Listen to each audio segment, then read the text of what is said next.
America சொல்வதையெல்லாம் கேட்க முடியாது. Hormuz விவகாரத்தில் முஷ்டியை முறுக்கும் ஈரான் பதற்றம்.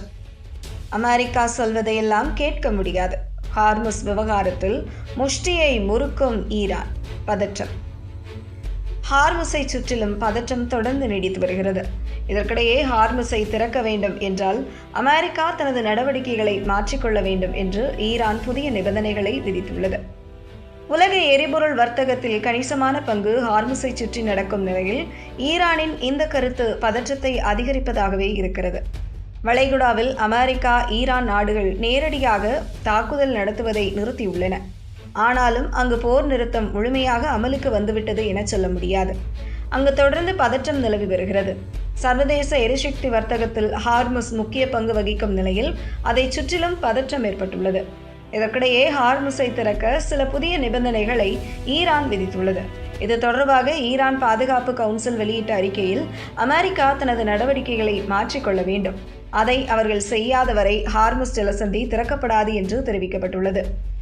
இந்த கவுன்சிலின் செயலாளரும் ஈரானின் புரட்சிகர காவல் படையின் தளபதியுமான முகமது பகர் சோல்கத்ர் இந்த அறிக்கையை வெளியிட்டுள்ளார்.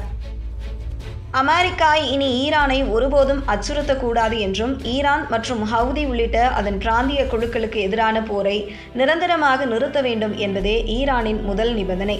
மேலும் ஈரான் துறைமுகங்களை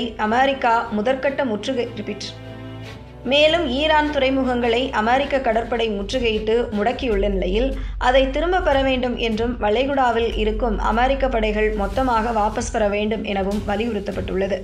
போரினால் ஏற்பட்ட சேதங்களுக்கு ஈரானுக்கு முழுமையான இழப்பீடு வழங்க வேண்டும், பொருளாதார தடைகளை நீக்க வேண்டும், முடக்கப்பட்டுள்ள ஈரானின் சொத்துக்களை எந்த நிபந்தனையும் இன்றி விடுவிக்க வேண்டும் என்பதும் ஈரானின் கோரிக்கைகளில் இடம்பெற்றுள்ளது. இது தொடர்பாக இதுவரை அமெரிக்கா எந்த ஒரு பதிலையும் தரவில்லை. ஈரானுக்கும் ஓமனுக்கும் இடையே அமைந்துள்ள ஹார்முஸ் ஜலசந்தி உலகின் முக்கியமான கடல் வர்த்தக பாதைகளில் ஒன்றாகும். குறிப்பாக வளைகுடா நாடுகளின் எண்ணெய் மற்றும் எரிவாயு ஏற்றுமதிக்கு இந்த கடல்வழி மிக முக்கியமானதாக உள்ளது. உலகின் மொத்த எண்ணெய் வர்த்தகத்தில் சுமார் 20% இந்த ஜலசந்தி வழியாகவே நடக்கிறது.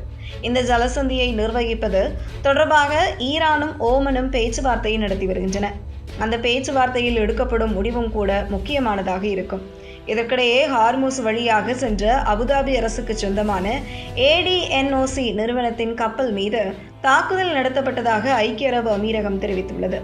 ஈரான் வர்த்தக கப்பல்கள் மீது தொடர்ந்து அத்துமீறி தாக்குதல் நடத்தி வருவதாகவும் அதன் ஒரு பகுதியாக இந்த ஏவுகணை தாக்குதல் நடத்தப்பட்டதாக அமீரக வெளியுறவு அமைச்சகம் கூறியுள்ளது. ஈரானின் இந்த தாக்குதலில் நல்வாய்ப்பாக உயிரிழப்புகள் எதுவும் ஏற்படவில்லை. மறுபுறம் ஈரானின் ஆதரவு ஹவுதி கிளர்ச்சியாளர்களுக்கு எதிராக ஏமன் இராணுவம் தாக்குதலை தீவிரப்படுத்தியுள்ளது.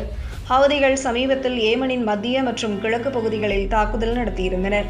அதற்கு பதிலடியாக இந்த நடவடிக்கை மேற்கொள்ளப்பட்டதாக ஏமன் இராணுவம் தெரிவித்துள்ளது. இதனால் ஏமனில் கிளர்ச்சி செய்யும் ஹவுதிகளுக்கும் அங்குள்ள ஏமன் அரசுக்கும் இடையிலான மோதல் மீண்டும் தீவிரமடையும் அபாயம் ஏற்பட்டுள்ளது.